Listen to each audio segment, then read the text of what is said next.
Nós, a Europa, tem a ver com a Europa, tem a ver consigo. À sexta, uma reflexão sobre a atualidade europeia. Esta tarde converso com Marco Teles, do Europe Direct Madeira. Boa tarde. Olá, boa tarde, Marta. Marco Teles esteve fora num encontro do Europe Direct que aconteceu em Amsterdão e é por aí que começamos. Talvez explicando o que é que são estes encontros e este, em particular, o que é que o motivou. Sim, este neste caso um encontro que não estava propriamente previsto, não é? Porque habitualmente há estes encontros internacionais da rede, este de 24 e 25 em Amsterdão reunia apenas um grupo de países, portanto portugueses, espanhóis, franceses, os países do Benelux e depois os nórdicos, portanto Dinamarca, Suécia e Finlândia, e faz parte de uma primeira etapa de encontros entre Estados-membros, já para antecipar as eleições europeias. Já há uma preocupação em relação a isso? Já há uma preocupação e acho que este aspecto é interessante porque às vezes, enfim, vivemos só aquele momento da eleição, mas realmente as coisas são preparadas com muita antecedência e neste caso, quer por parte do Parlamento Europeu, quer por parte da Comissão Europeia, de facto já há preocupações e já se começa, digamos que a preparar, dar os primeiros passos no sentido de preparar este momento alto do projeto europeu, que é o momento eleitoral. Já agora referir que acontece só em 2024. Sim, isso, ainda bem que a Marta refere essa questão, porque pronto, obviamente são eleições que têm um período um pouco mais alargado, são de 5 em 5 anos, como nós sabemos, e de facto só acontece em 2024 e de qualquer forma não é sequer tão pouco, aliás referia isso no encontro. No caso aqui regional, nós temos esta pequena condicionante, nós vamos ter eleições regionais, não é? Como sabemos, sim, em finais de setembro, ao que tudo indica, e portanto é evidente também tem que haver aqui alguma contextualização.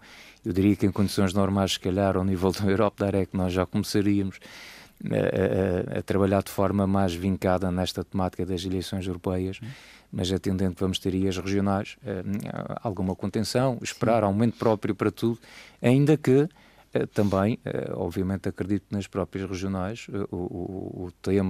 os temas europeus vão vir ao de cima, não é? Portanto, são coisas distintas, é certo, mas de qualquer forma nós não deixamos de ser uma região integrada num país que faz parte da União Europeia e, portanto, é óbvio perceber também o sentido dos futuros candidatos em relação à questão ao projeto europeu. E Marco Teles, poderemos falar de quais são as principais preocupações da Comissão Europeia face a estas eleições de 2024? Sim, eu confesso que venho deste encontro não propriamente com uma bagagem cheia de novidades, de ideias novas ou de novidades, ou muito menos de soluções. Eu diria que acabou por ser mais um momento nesta etapa de reflexão, porque de facto a verdade é que vivemos momentos cada vez mais complexos, vários problemas em simultâneo a decorrer, relacionado por exemplo com a atualidade internacional, obviamente o eterno problema da Ucrânia, não é? Vivemos agora uma situação de problema de perda de poder de compra, da inflação, que afeta diretamente as pessoas nos países mais do que outros, mas digamos que é quase transversal e isto é uma preocupação constante. E isto para dizer que, de facto, temos que contabilizar depois um conjunto ali de elementos que são imprevisíveis e que, de facto, podem, naquela altura, em 2024, fazer mexer um bocadinho com as tendências.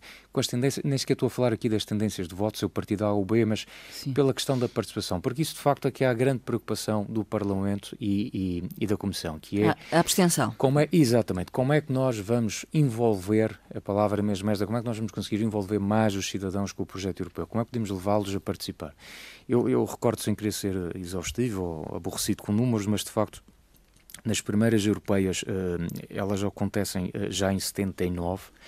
Na altura nós temos a nível europeu uma média de 62% de participação e desde então esse valor tem vindo sempre a descer. E chegamos a 2014 com um valor que já ia nos 42%, portanto um valor pouco simpático de participação, atenção, estou a falar da participação, sim. E em 2019 realmente deu-se aqui um salto muito importante, que foi aumentar em 10 pontos percentuais a participação dos europeus. Portanto, nós passamos para 50,6, se não me falha a memória, de participação.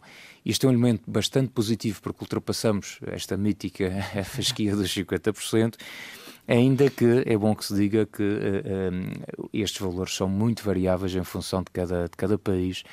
Nós apenas alcançamos, em Portugal apenas alcançamos 30% e até dentro do nosso país com variações muito grandes.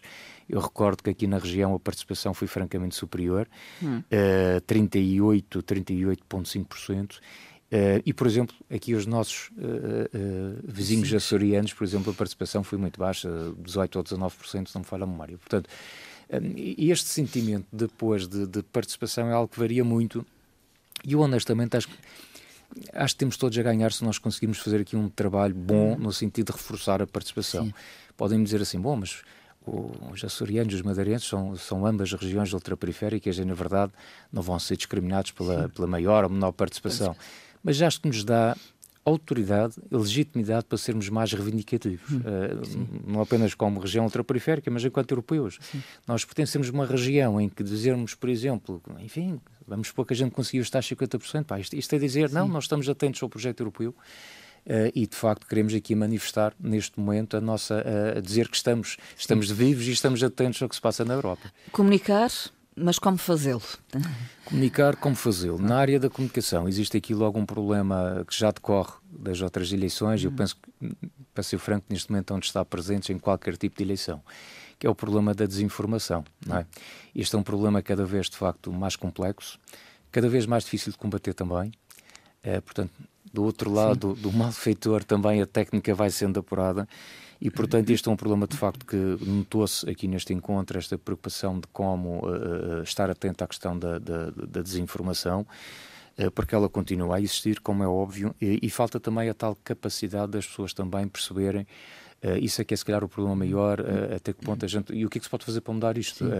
E efetivamente existem dicas que podemos dar para que as pessoas possam estar mais atentas, sabendo-se que neste momento, muito da informação que as pessoas obtêm já decorre das redes sociais, portanto, começa a substituir os tradicionais meios de comunicação, o que é pena. Os média. Porque não é que não possa haver o problema da desinformação nesses meios tradicionais, mas de facto nas redes sociais é tudo muito mais rápido e é mais fácil haver essas situações. E de facto a constatação é que muita gente nem se apercebe, muitas das vezes, aquilo que está a ler e, pior ainda, aquilo que está a partilhar. Isso é logo o primeiro conselho, não partilhe antes de ter a certeza daquilo que está a ler. Mas isso é de facto uma preocupação muito grande da parte da comunicação. Alguma outra estratégia, Há uma outra estratégia que, não é estratégia, há outro aqui, um elemento que me preocupa, que é a data das eleições. Portanto, como a Marta também bem sabe, aliás foi anunciado recentemente, a data das eleições europeias de 2024 serão entre o dia 6 e 9, porque também, como sabemos, não é portanto, um 6 dia e 9 só, de junho. De junho.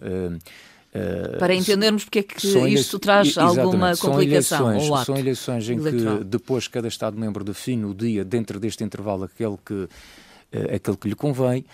Nós, por tradição, votamos ao domingo. Isto significa que votaremos então em 2024, no dia 9 de junho, como a Marta referiu. Véspera de um feriado. Exatamente, e era aí, portanto, este foi um problema realmente incontornável, porque para haver uma alteração desta data que foi proposta, todos os Estados-membros teriam que estar de acordo.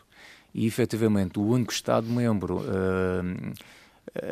a quem o 9 de junho realmente trazia alguns problemas era realmente mesmo. O nosso, pela questão do feriado, sendo um feriado numa segunda-feira, o dia 10, é possível que hajam os tais fins de semana prolongados. É dia de Portugal. É dia de Portugal, e isto significa que pode agravar ainda as taxas de participação, que por si só já são muito fracas. De qualquer forma, nas últimas horas soubemos que se votou favoravelmente o voto em mobilidade nas eleições europeias. Sim, de 2024. Há essa indicação. Eu penso que esse aspecto será positivo, sobretudo se tivermos em conta que se trata de umas eleições de um círculo eleitoral único.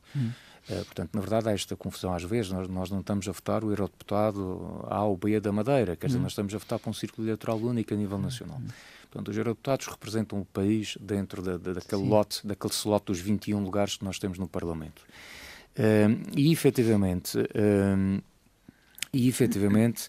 havendo aqui a possibilidade da mobilidade, é um aspecto interessante, que é, mas porque é que eu, se estiver naquela semana a passar férias em Lisboa, no Porto, ou se estiver a fazer praia no Porto Muniz, porque é que eu não posso votar? Claro. Porque é que eu tenho que me deslocar à minha mesa de voto tradicional, numas eleições que até são europeias e o círculo é único? Portanto, isto implica, obviamente, meios digitais, implica a digitalização dos cadernos eleitorais, porque eles não se podem multiplicar nem estar presentes em todo o sítio.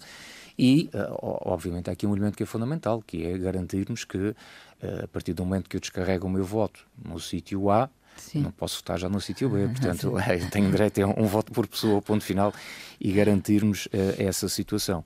Mas penso que aí há de ser, pelo menos pensando nas europeias, há de ser um elemento positivo. E Marco Teles, vamos finalizar? Finalizamos a nossa com conversa. Com uma conversa muito... Antecipando as eleições de 2024. Exatamente, que elas ainda estão distantes, mas evidentemente este trabalho já começa nos bastidores muito cedo e está a começar por uma coisa porque entretanto o tempo passa rápido e a gente às vezes...